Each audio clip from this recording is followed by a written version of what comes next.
नमस्कार, भक्त चरित्र यूट्यूब चैनल में आप सबका स्वागत है। मेरा नाम राहुल राघव है और आज हम लोग डिस्कस करेंगे मीराबाई के विषय में।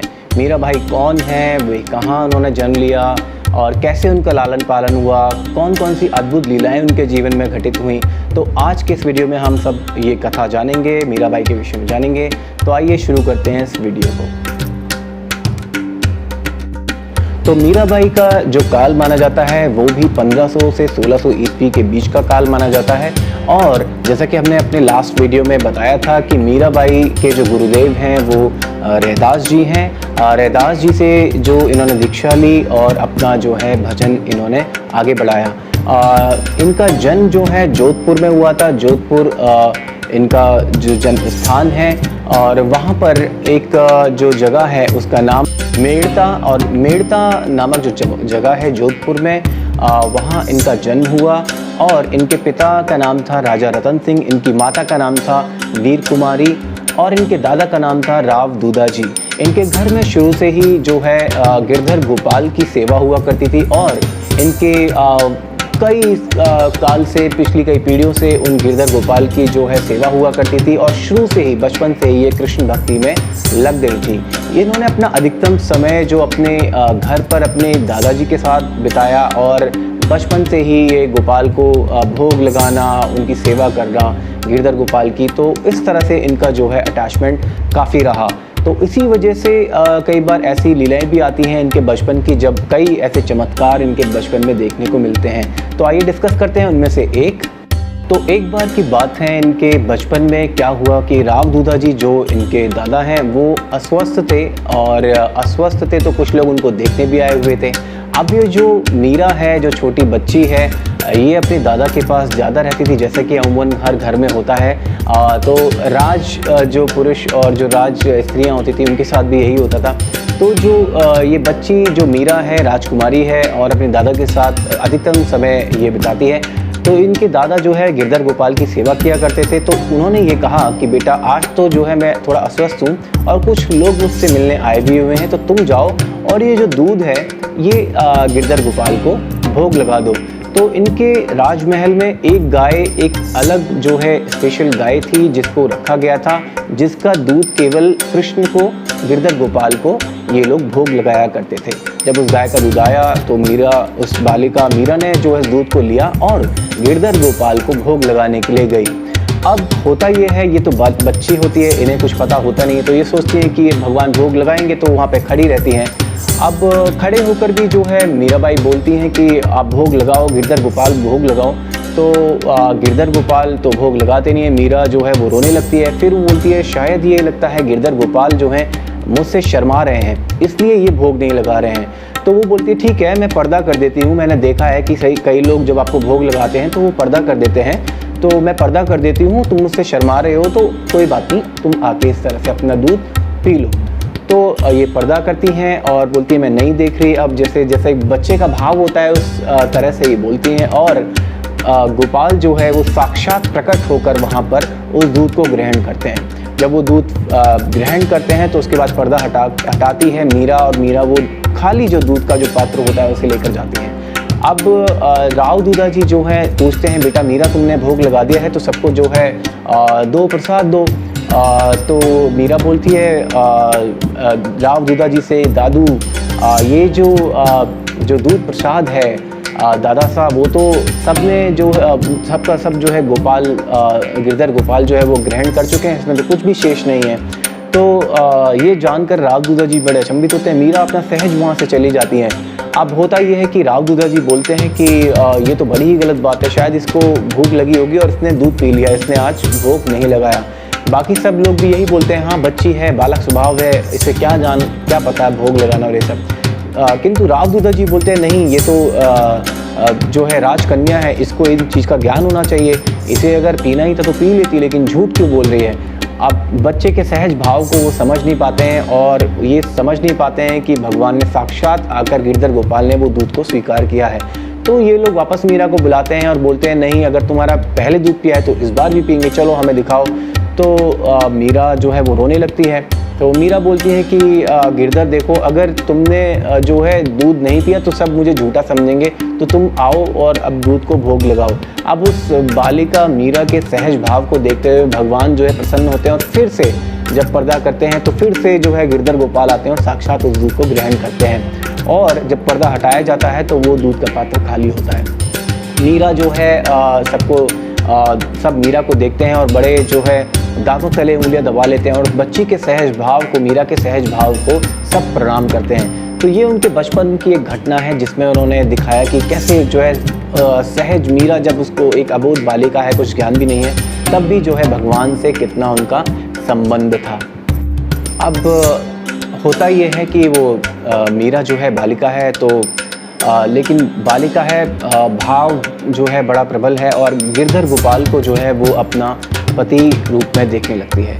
तो पति रूप में जो है गिरधर गोपाल को वो अपने देखती है, संबंध जोड़ती हैं और बचपन से ही जो है पति के रूप में जो है गिरधर गोपाल को बड़े प्रेम भाव से, सहज भाव से उनके साथ रहती हैं और भगवान भी उनके साथ उसी तरह से रेसिप्रोकेट करते हैं। अब जैसे जैसे मीरा जो बालिका है वो बड़ी होती है, पहले ज़माने में जो है बच्चों की, मतलब जो लड़कियां होती थी और लड़के होते थे, उनकी छोटी उम्र में ही शादी हो जाया करती थी। तो उसी समय में ऐसा ही हुआ, मीरा के जो है रिश्ते आने लगे और चित्तौड़ के राजा जो हैं, राजा भोज, उनका जो है रिश्ता इनके लिए आया। तो राजा भोज का जब रिश्ता इनके लिए आया तो मीराबाई ने मना कर दिया कि नहीं, मेरे तो पति ऑलरेडी हैं, मेरे तो पति जो हैं वो गिरधर है, मैं तो इनसे विवाह कर चुकी हूँ। तो इनकी माता जो हैं वीर कुमारी, वो इन्हें समझाती हैं और बोलती हैं तुम्हारे पति तो यही हैं, लेकिन ये जो शरीर है इसका धर्म निभाने के लिए तुम आगे जाओ।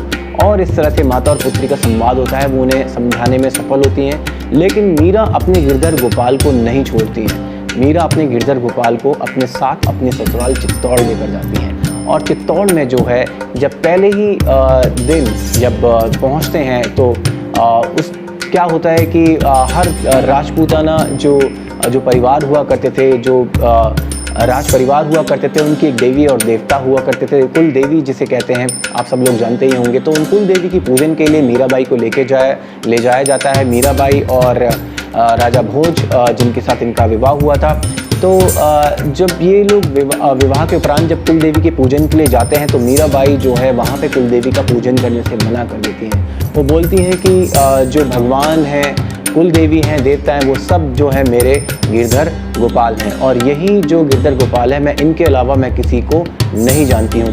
ऐसा इसलिए नहीं कि वो किसी का अनादर करना चाहती थी, ऐसा इसलिए कि उनका भाव इतना प्रबल था कि उन्हें कृष्ण के अलावा और कुछ सूझता नहीं था। अब इसका जो है इम्पैक्ट जो जाता है जो राजा भोज पर बहुत ही अलग तरीके से, कि शादी के जो है पहले ही दिन इन्होंने मेरे जो है कुल देवी का और मेरी माँ का और मेरी जो सिस्टर है, मेरी जो बहन है, उनका अपमान कर दिया। इनकी नंद और इनकी सास जो है इनको बोलती हैं कि आप जो है पूजन करें, लेकिन उससे मना कर देती हैं। अब यहाँ से शुरू होती है मीरा के जो आगे के स्ट्रगल की, जो भक्ति का जो संघर्ष है उसकी कथा। तो मीरा के संघर्ष की आगे कथा में जो है हम लोग देखेंगे कि कैसे इनकी नंद और इनकी जो सास ने और इनके जो पति ने मिलकर जो है इनके ऊपर कितने कष्ट ढाए।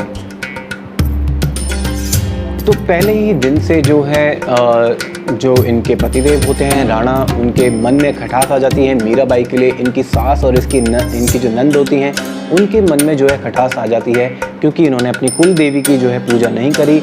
उन्हें ऐसा लगता है कि ये बहुत ही अहंकारी है, इसको अहंकार है, किंतु वो उनके भक्ति भाव को नहीं समझ पाते। अब होता ही है कि सब लोगों से जब इनका इस तरह से मन मुटाव हो जाता है तो इनको एक अलग से जो है रूम दे दिया जाता है।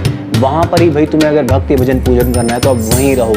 और पहले ही दिन से ये उसी रूम में रहती हैं। अपने गोपाल जो गिरधर हैं, गिरधर गोपाल उनकी सेवा करती हैं, उनकी सेवा में मग्न रहती हैं, ध्यान लगा के रखती हैं। इनकी पूजा के लिए जो है रोज़ फूल आया करते थे और फूलों के जो है अपने श्रृंगार ये गोपाल करती थी अपने उन फूलों से। लेकिन एक दिन होता क्या है, क्योंकि सब इनसे जो है खुश नहीं थे, प्रसन्न नहीं थे, तो सबके मन में विचार आया क्यों ना इनकी फूलों की टोकरी में एक जहरीले सर्प को डाल दिया जाए, जो इनको जो है खा ले, वो सर्प इनको डस ले।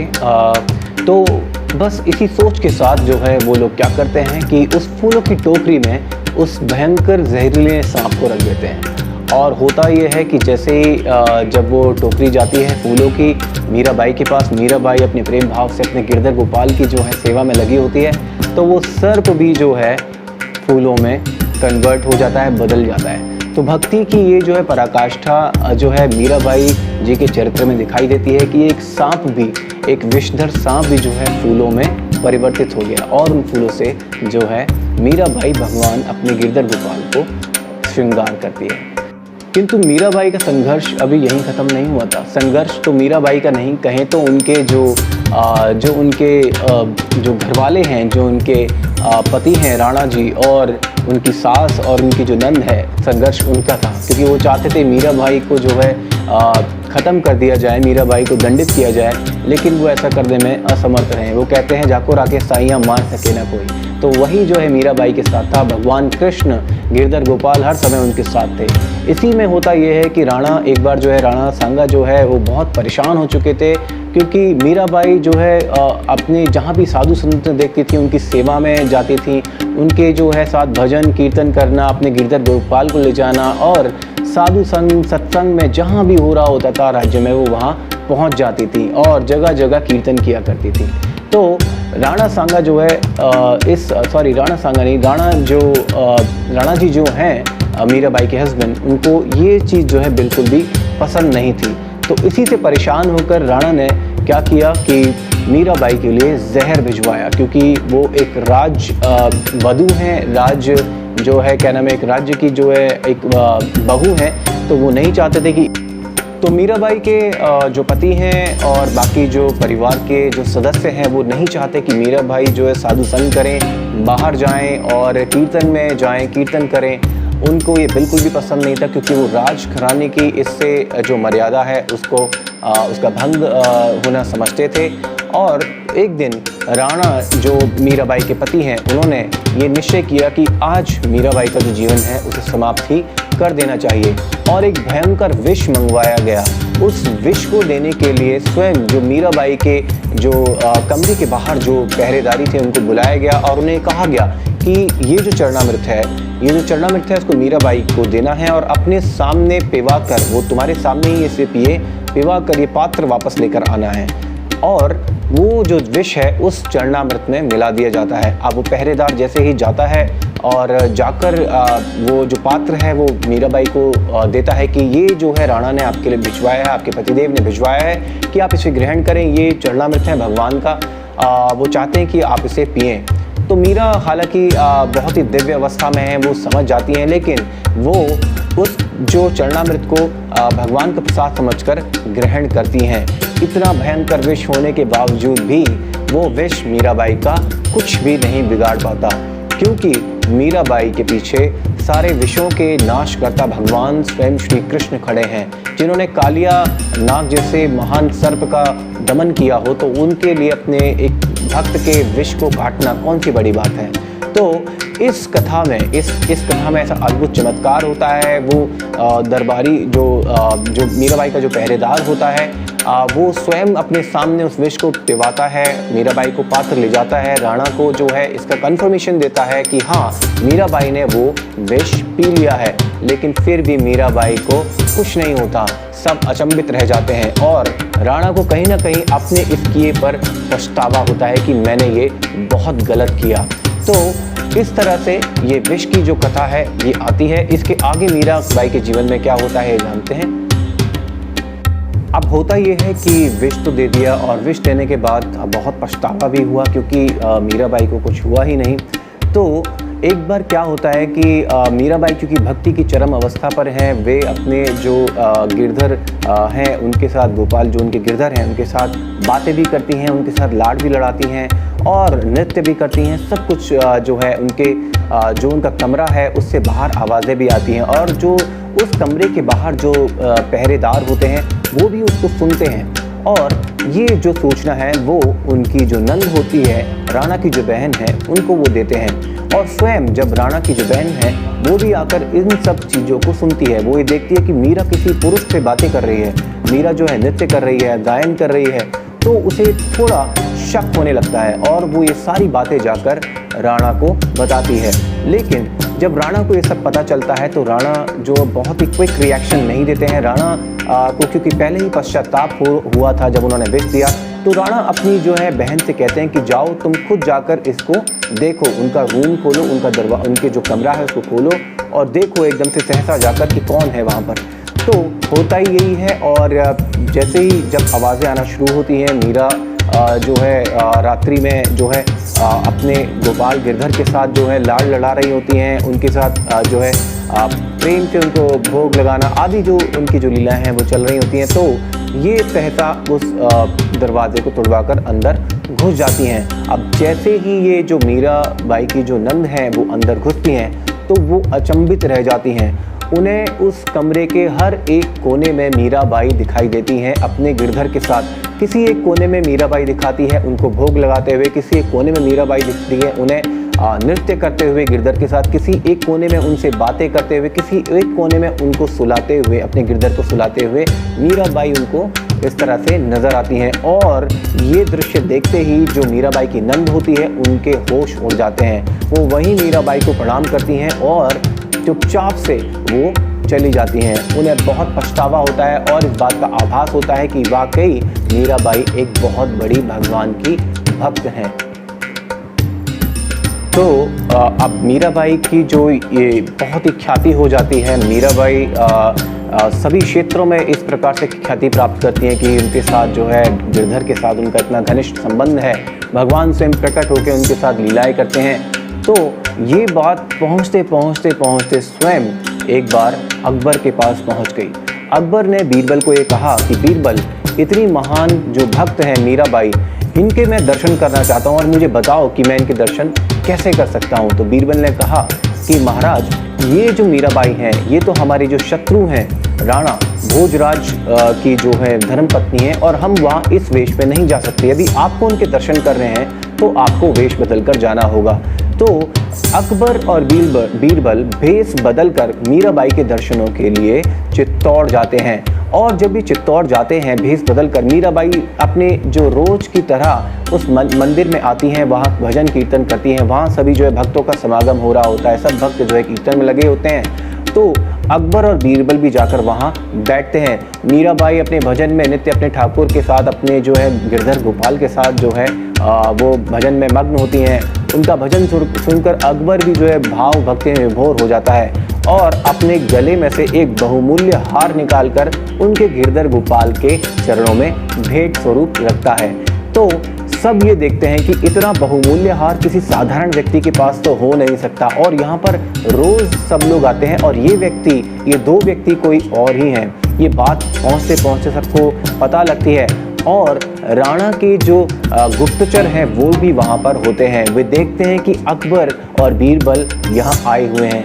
ये बात सीधे गुप्तचर जाकर बताते हैं राणा को और जैसे ही राणा को ये पता लगता है कि अकबर और बीरबल जो कि उनके प्रबल शत्रु हैं, अकबर वो उनके राज्य में इस तरह से भेष बदल कर आए हैं तो उन्हें बड़ा ही क्रोध आता है। तो वे निश्चय करते हैं कि आज जो है मैं मीरा को अंदर नहीं घुसने दूंगा, या तो मीरा अपने गिरधर को साथ रहेगी या मेरे। तो जैसे ही मीरा बाई आती हैं, अकबर और बीरबल वहाँ से जा चुके होते हैं, सारा प्रोग्राम ओवर हो चुका होता है। मीरा बाई जैसे ही अपने पहुँचती हैं वापस अपने राजमहल, तो राणा उनसे बोलते हैं कि आज तुम्हें केवल एक को चुनना होगा, या तो तुम अपने गिरधर को चुनो, अपनी भक्ति भजन को चुनो, या तुम भक्तों का संग करो, या तुम इस राजघराने की चौखट पे चढ़ो। जब मीराबाई के सामने ये शर्त रखी जाती है तो मीराबाई को बड़ा ही कष्ट होता है, बहुत ही दुख होता है। वे सोचती हैं कि मेरे कारण जो है ये सब कितने दुखी हैं और वे वहाँ से सीधे जाती हैं अपने गुरु रैदास के पास। रैदास के पास जाकर वे कहती हैं कि गुरुदेव, मुझे इस तरह से मेरे जो जीवन में संकट आन खड़ा पड़ा है कि मुझे अब यहाँ से ये निश्चय करना होगा कि या तो मैं अपने गिरधर गोपाल अपने भक्तों के साथ रहूँ, संकीर्तन करूँ, या जो है मैं अपने राज घराने में रहूँ। तो रैदास उनको बोलते हैं कि भक्ति और भक्त के बीच में या भगवान और भक्त के बीच में जब भी कोई आए तो उसका तुरंत त्याग कर देना चाहिए। जिस प्रकार से प्रहलाद ने अपने पिता का त्याग किया और जिस प्रकार ने विष्णु ने रावण का त्याग किया, इसी प्रकार से सभी को, एक भक्त को चाहिए कि उसके और उसके भगवान के बीच में यदि कोई आए तो वो उसका तुरंत त्याग कर दे। तो मीराबाई इन शब्दों को सुनकर अपने राजघराने का त्याग कर सीधे वहाँ से निकल पड़ती हैं वृंदावन धाम की ओर। और वृंदावन धाम की ओर जाते हुए वे सारे में भ्रमण करती हैं। उस समय वृंदावन घनघोर जंगल था, यहाँ पर बहुत ही गिने चुने संत रहते थे और महात्मा थे इतने, और यहाँ पर इतना कुछ ऐसा नहीं था कि वृंदावन में कोई बहुत सुविधाएं हों। जिस प्रकार का वृंदावन आज आप देखते हैं वो ऐसा नहीं था। उस समय यहाँ पर बहुत जो है जानवर भी हुआ करते थे, लेकिन भक्तों के भजन और प्रताप के कारण यहाँ पर वे जानवर भी शांत थे। जब मीराबाई भजन करते हुए जहाँ जहाँ से गुजरती थी रास्ते में, वहाँ उनके साथ एक पूरा का पूरा जो जन समूह पीछे हो लिया करता था। उनके भजनों से, उनके जो कीर्तनों से सब इतने मोहित हो जाया करते थे कि सबके जिह्वा पर केवल एक ही नाम हुआ करता था, मीरा मीरा मीरा। और मीरा आपके जिह्वा पर एक नाम हुआ करता था, वो है गिरधर गोपाल। तो मीरा अपने गिरधर गोपाल के साथ जब वृंदावन पहुंची, वे वृंदावन देखती हैं, सारे में भ्रमण करती हैं, तो उनके मुख से एक भजन निकलता है, सहसा अली मेरे को भाई वृंदावन धाम, घर घर ठाकुर तुलसी पूजा। तो मीराबाई यहाँ पर आके कुछ समय बिताती हैं और आकर सबसे पहले यहाँ के जो बहुत ही दिग्गज संत उस समय के हुआ करते थे, जीव गोस्वामी, उनके दर्शन को जाती हैं। उनके दर्शन को जाती हैं तो मीराबाई जैसे ही उनके आश्रम के पास पहुँचती हैं तो मीराबाई जो बाहर उनके जो शिष्य होते हैं उनसे कहते हैं कि मुझे जीव गोस्वामी जी के दर्शन करने हैं। किंतु जीव गोस्वामी जी जो है किसी स्त्री से नहीं मिला करते थे। जब ये शिष्य जाता है जीव गोस्वामी के पास और ये समाचार देता है कि कोई मीरा नाम की स्त्री आपके दर्शनों की अभिलाषा करती है और वे बोल रही हैं कि मुझे आपसे मिलना है, तो जीव गोस्वामी उत्तर देते हैं कि उन्हें ये बता दो कि हम किसी स्त्री से नहीं मिलते।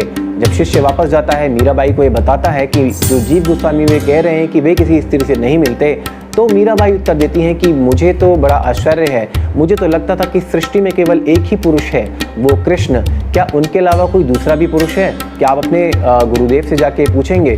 तो जीव गोस्वामी के पास जब उनके शिष्य जाते हैं तो जीव गोस्वामी जैसे ही ये सुनते हैं तो वे सहसा उठ खड़े होते हैं और वे समझ जाते हैं कि ये कोई साधारण स्त्री नहीं है, ये स्वयं भगवान की बहुत बड़ी भक्त है, क्योंकि इस तरह के वचन केवल एक भक्त ही बोल सकता है।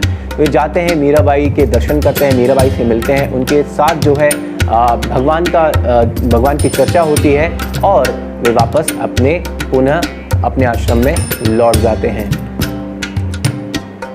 होता यह है कि मीराबाई वृंदावन में वास करने लगती हैं। वृंदावन में वास के दौरान एक बार एक घटना होती है जब मीराबाई के सतीत्व की भी परीक्षा होती है। तो मीराबाई का जो है एक दिनचर्या थी, वे जो है भगवान के भक्तों को जो है कीर्तन में बैठा करती थी, अपने गिरधर के साथ कीर्तन हुआ करता था, संत आया करते थे, पूरी भजन मंडली बैठा करती थी, प्रसाद पाया करती थी, मीराबाई जो सबकी सेवा करती थी भक्ति भाव से। तो एक दिन क्या होता है कि एक जो है ढोंगी साधु आता है और वो ये बोलता है मीराबाई से कि तुम्हारे जो गिरधर मेरे स्वप्न में आए थे और उन्होंने मुझसे कहा कि तुम मेरे साथ अंग संग करो। लेकिन मीराबाई बोलती हैं, मीराबाई को बिल्कुल भी क्रोध नहीं आता है, वे बोलती हैं जैसे मेरे जो है गिरधर ने आज्ञा दी है बिल्कुल वैसा ही हो। तो लेकिन उससे पहले आप सब संत और साधु बैठे हैं, आप कृपया करके प्रसाद पाइए। तो वो उनको बिठाती हैं, सब प्रसाद पा रहे होते हैं। भजन प्रसाद के पश्चात जो है भजन शुरू होता है, कीर्तन होने लगता है। मीराबाई बाहर से एक खाट ला के वहाँ पे बिछा देती हैं सब संतों के मध्य में और वहाँ बैठ जाती हैं और उनसे हाथ जोड़कर प्रार्थना करती हैं, हे संत, आपके स्वप्न में इस तरह से गिरधर आए थे, तो ये संत सब जो हैं मेरे अपने ही हैं और जैसे मेरे गिरधर ने आपको आज्ञा दी है आप वैसा ही करें। उस ढोंगी संत को ये सुनकर बड़ा ही दुख होता है, मन में ग्लानि होती है। वे तुरंत ही आकर जो है मीराबाई के चरणों में गिर जाते हैं और उनसे क्षमा प्रार्थना करने लगते हैं। ये देखकर जो है सब संत मीराबाई की जय जयकार करने लगते हैं। तो इस तरह से मीराबाई ने जो है उन संत का भी उद्धार किया। होता यह है, मीराबाई वृंदावन में वास करने लगती हैं। काफ़ी समय यहाँ पर मीराबाई ने वास किया, संतों की जो है बहुत सेवा की और उनका नित्य यही था सेवा, भजन कीर्तन करना, संतों को प्रसाद पवाना। अब मीराबाई को काफ़ी समय हो गया है वृंदावन में रहते रहते, अब वो निश्चय करती हैं कि वे अपने ससुराल द्वारका जाएंगी और द्वारका के लिए वो प्रस्थान करती हैं। वहाँ पर रणछोड़ राय जो हैं वहाँ पर जाके वे रहने लगती हैं। वहाँ पर उनकी सेवा अर्चना और उनकी पूजा वहाँ के जो भक्त हैं उनकी जो है सेवा में लगती हैं। इसी तरह का उनका वहाँ पे भी दिनचर्या होती है। रोज़ भक्तों को प्रसाद पवाना, कीर्तन करना, और ये सब उनका नित्य एक कर्म रहता है। अब इसी दौरान होता ये है कि जो चित्तौड़ है वहाँ पर उनका जो राजघराना है, राणा और उनके समस्त परिवार को बहुत ही ग्लानि महसूस होती है। उनको ये पूरी तरह से आभास हो जाता है कि हमने बहुत ही गलत किया है। राणा को तो बहुत पहले ही आभास हो चुका था, लेकिन अपने परिवारजनों को मनाने में वे थोड़ा असफल रहे। फिर भी इस समय अब जो है राणा और उनके समस्त परिवार को बहुत ग्लानि होती है। मीराबाई की ख्याति सुनकर उन सब पूरे जो संसार में मीराबाई की ख्याति उस समय विद्यमान हो जाती है। तो वे 4 ब्राह्मणों को द्वारका जो है रणछोड़ राय के पास भेजते हैं, भगवान के पास भेजते हैं उधर, कि जाओ और वहाँ पर मीराबाई से मिलो, उनसे कहो कि अब हमें अपने किए पर पछतावा है, आप वापस जो है चित्तौड़ आ जाएं। तो वे 4 ब्राह्मण वहाँ जाते हैं और मीराबाई से प्रार्थना करते हैं कि आप वापस चलें, लेकिन मीराबाई जो हैं उनकी एक नहीं सुनती। वे कहती हैं नहीं, मेरा तो ये ससुराल है और मैं तो अपने ससुराल में ही रहूँगी, क्योंकि वे भगवान श्री कृष्ण को अपने पति रूप में देखती थीं। अब होता यह है कि वे जो 4 ब्राह्मण हैं वो अनशन कर लेते हैं और कुछ भी नहीं खाते हैं, नहीं पीते हैं। मीराबाई को देखकर बड़ा ही कष्ट होता है। मीराबाई उनसे प्रणाम करती हैं और उनसे प्रार्थना करती हैं कि आप ऐसा ना करें, मैं अपने जो है गिरधर से बात करती हूँ। तो होता है एक दिन सुबह मीराबाई जो है अपना वही सुबह जो है अपने पूजन में लगी होती हैं। तो पूजन करते करते, पद गाते गाते भगवान के जो है वो नृत्य करते करते उसी जो गिरधर गोपाल जिनकी वो सेवा किया करती थी, उसी विग्रह में वे जो है समाहित हो जाती हैं। ये सब देखकर वे ब्राह्मण जो है आश्चर्यचकित हो जाते हैं और सशरीर पूरे शरीर के साथ जो है मीराबाई उस जो विग्रह है गिरधर गोपाल का जिनकी वो सेवा किया करती थी उसमें समाहित हो जाती हैं। और उनकी जो साड़ी का एक छोटा सा भाग पीछे गिरधर के वक्षस्थल पर रह जाता है, ताकि वो देख सकें कि मीराबाई साक्षात इसमें समाहित हुई हैं। ये सब देखकर ब्राह्मण बड़े आश्चर्यचकित होते हैं और मीराबाई की जय जयकार करते हैं। तो ये थी मीराबाई की कथा। बहुत लंबी कथाएं थी और बहुत सारी और भी कथाएं थी इसमें, किंतु हमने बहुत ही मुख्य कथाओं को इसमें लिया है ताकि ये वीडियो में हम ज़्यादा से ज़्यादा चीज़ें आपको मुख्य बता सकें। तो भक्त चरित्र यूट्यूब चैनल को समय देने के लिए धन्यवाद। आपका दिन शुभ हो। नमस्कार।